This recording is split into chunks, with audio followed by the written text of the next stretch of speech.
Mischievous Kitties, meeting again. Peaches placed her front paws on the windowsill of the sunroom and took a deep breath of the fresh air. She sighed happily as a breeze blew through the screen and ruffled her long fur. She listened to the birds fluttering around the feeders, a couple of them fighting over the seed. Peaches watched them absently, rolling her eyes. Sparrows were always fighting, either with each other or with the finches, which made no sense. There were plenty of seed for all of them. She looked down at the bush that sat in front of the window, remembering the nest that had sat there just a few short months ago. She sighed heavily. She was missing her robin friend, Catsong. She had watched him grow up. She'd even protected the nest from predators. It had been a few weeks since she saw her friend. She noticed how the weather seemed to be turning cold. Peaches was getting worried about Catsong. Her ear twitched as Jewel jumped on the other chair to look out of the other window. She looked out the window and seemed to be listening intently for some reason. But after a few moments, she left without a word. Peaches placed her head on her paws and sighed sadly. A small robin flew up towards the empty nest on the bush and cheeped at her. "Greetings, Sundown!" She looked up startled. A wide smile then crossed her face as she returned the bird's greeting. "Catsong, I haven't seen you in days. How are you doing?" "I'm well," Catsong replied. "How are you? You didn't notice me when I flew up." "Sorry," Peaches replied, embarrassed that her thoughts made her ignore her friend. "I've just got a lot on my mind." "Like what?" Catsong asked, confused. "You have so little to worry about." Peaches was embarrassed again. "I might not have to worry about shelter, food, or safety anymore, but there are still other things that I worry about." "Like what?" Catsong repeated. "Like Jewel," Peaches said with an exasperated sigh. "I just can't seem to get along with her." "Isn't she your friend?" "No. Mr. Fluffle seems to get along with her." Peaches paused and smiled warmly. "Of course, he gets along with pretty much everyone." "You have no friends here?" Catsong pressed. "No, I do. At least, I think I count them as friends. I at least share an interest with two of them. Cream loves the nighttime like I do, and Mocha has been so thrilled to learn to read. So right now I get along with them, based on those interests. Maybe that makes them friends? I've never really had a friend until I moved here and met you." Catsong cheeped happily. "Surely you've been here long enough that you have more friends than just me." "Well, it has been months. But other than Cream and Mocha, I don't know I would consider the other kitties as friends. Pepper is pretty much indifferent to me. He doesn't complain about me being around and isn't openly mean. He just does his own thing. It doesn't matter if I'm in the room with him or not." "So maybe that's what Jewel is doing too?" Catsong suggested. "No, Jewel definitely doesn't like it when I'm near. If she doesn't hiss at me, then she pretends that I'm not even there, or just leaves the room. I'm glad we aren't fighting. I don't want to risk losing another home, but I wish I could find some way to get along with her." "Do you share any interest?" "None." "Oh," Catsong replied sadly. He pecked absently at the bush as he thought. Peaches shook herself and sat up, her front paws still on the windowsill. "But enough of my complaining. You still haven't told me where you were for the last few days. I watched, but I couldn't find you. I was starting to get scared that a predator got you." "Oh, no. I was with my family. My parents were showing us young birds the alternative areas to search for food." Now Peaches was confused. "But owner keeps the feeders full," she pointed with a paw. "Why would you need to look for alternatives?" "Winter," Catsong said simply. "Even though the feeder stays full, it will be in high demand. I will be in fierce competition with the other local birds that stay and the migrators that arrive. Peaches felt her ear twitch and scowled at the unfamiliar word. The what? The migrators, Cassong repeated. As the weather turns cold, some birds start to migrate. They usually fly south for the winter and return home in the spring. So there will be less local birds here, but also strangers from up north who stick around for those months to find food. Do you migrate? No. We robins may expand our territory, so you may not see me for days at a time again as winter months pass. But we don't migrate. Like the sparrow, we stay in our own home area year-round. Peaches was about to make a comment, but their conversation was interrupted by a noise. Actually, a group of noises that seemed to get closer. Well, what timing? Cassong declared, amused.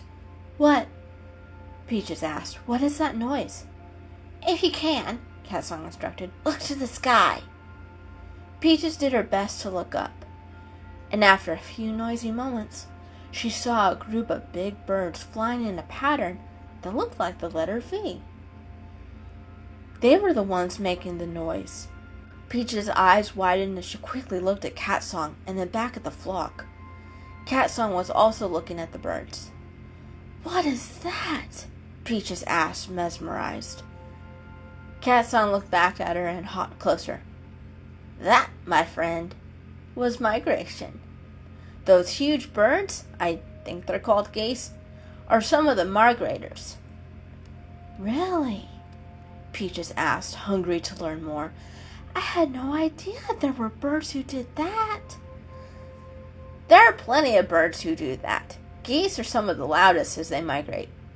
It's kind of funny that you find migration so fascinating. I'm sure humans know quite a bit about it.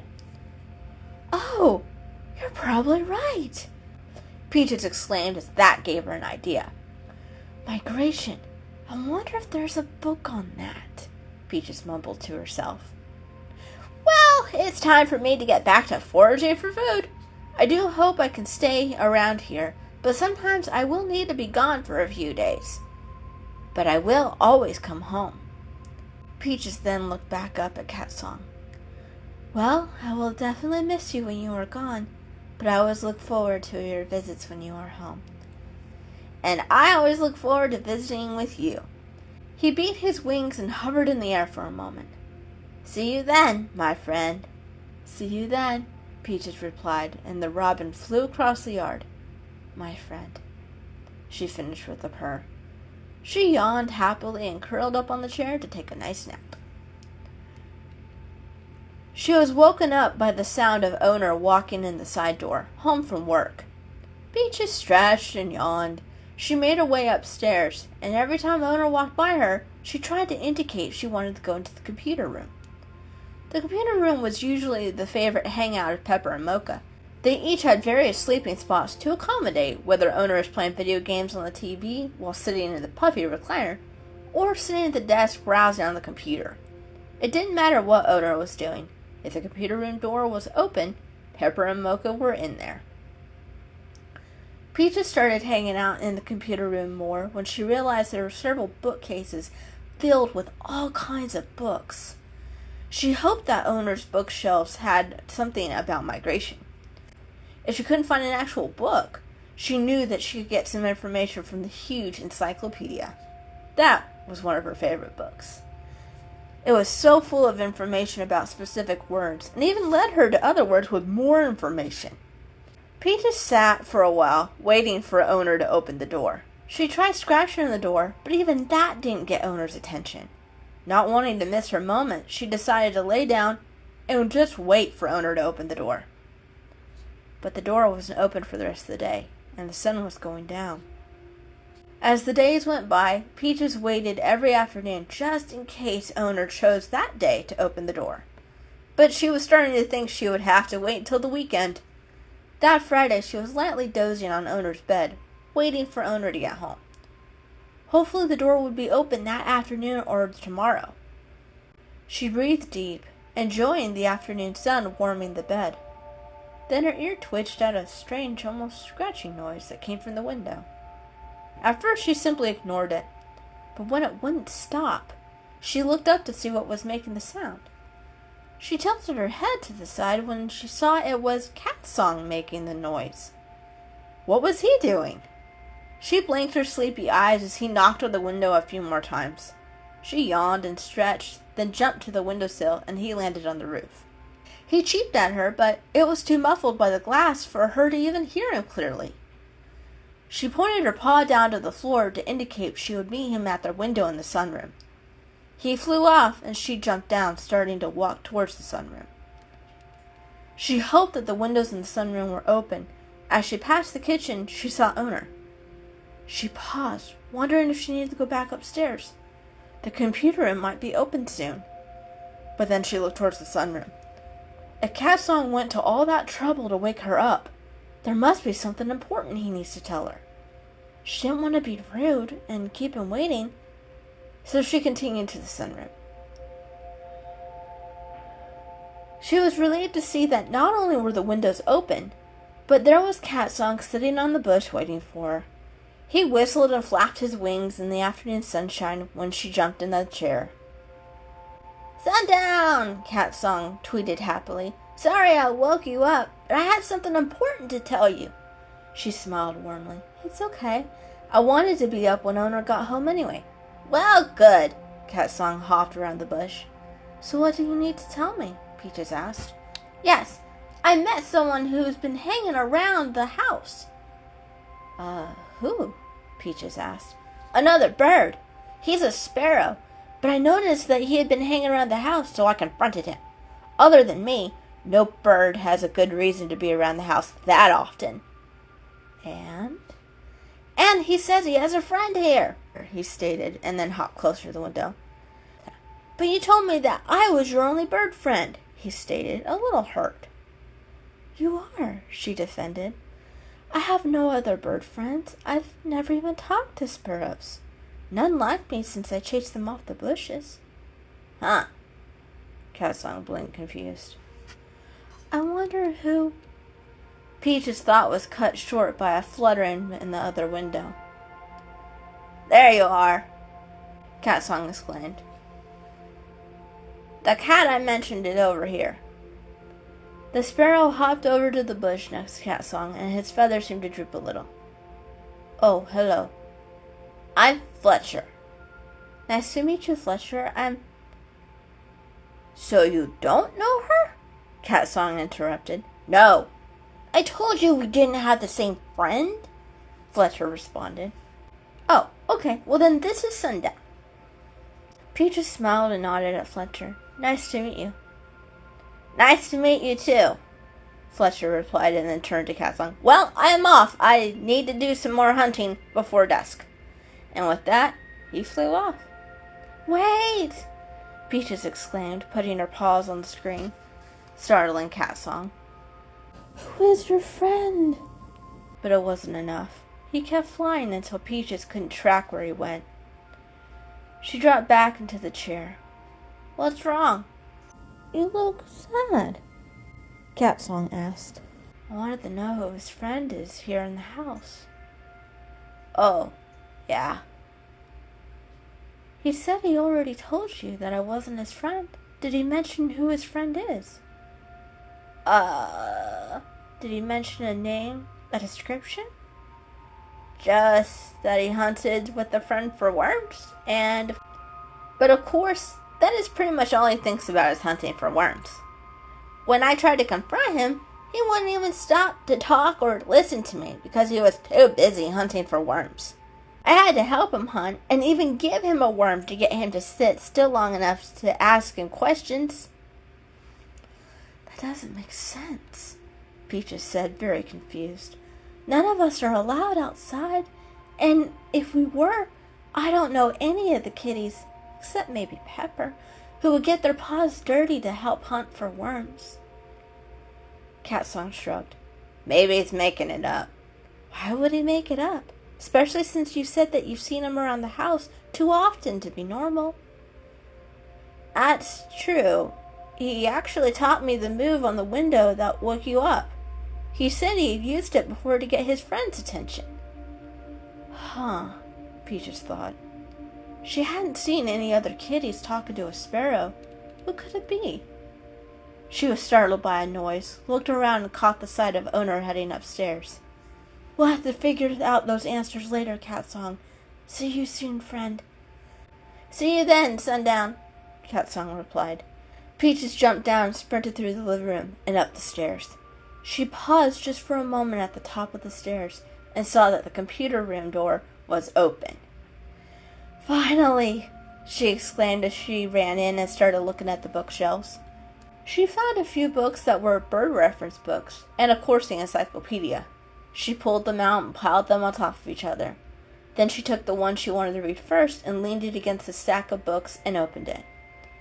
She gently turned the pages of the encyclopedia as she searched for migration, even pronouncing it in her head. And then she found it. What are you doing? A voice behind the books asked. She looked up and saw the curious green eyes of Mer-Ka looking at her. He had his front paw on the stack of books and was trying to look at the encyclopedia upside down. Peaches purred in amusement and stood up. I'm trying to learn about migration, she said as she gently pressed a paw against his chest to push him off her stack of books. He got off and tilted his head to one side. What? I know, she said excitedly. I thought the word was funny too, but apparently it's a description of a type of bird behavior that happens every winter. She did a little bounce as she explained and then pointed her paw to the stack of books. Hopefully these books will give me the answers as I learn about this and other things about birds that I don't know. Mer-Ka smiled and looked over at the encyclopedia again. Can you really read words that small? His eyes went big. Yes, I've been reading for a while, Peaches said with a warm smile. Hey, don't worry about it. One day you'll be at the level to be able to pick any of these books. She waved her paw to the tall bookshelves. Mer-Ka looked at them and felt intimidated. Do you really think so? It won't happen overnight. One day these books will be open to you, but no need to rush it. For now, enjoy your box of books and the colorful stories they contain. Mer-Ka smiled and started to walk off. Well, since there is no rush, I'm going to enjoy video games with Owner. Have fun, Peaches called. She then sat back down and started to read about birds and migration.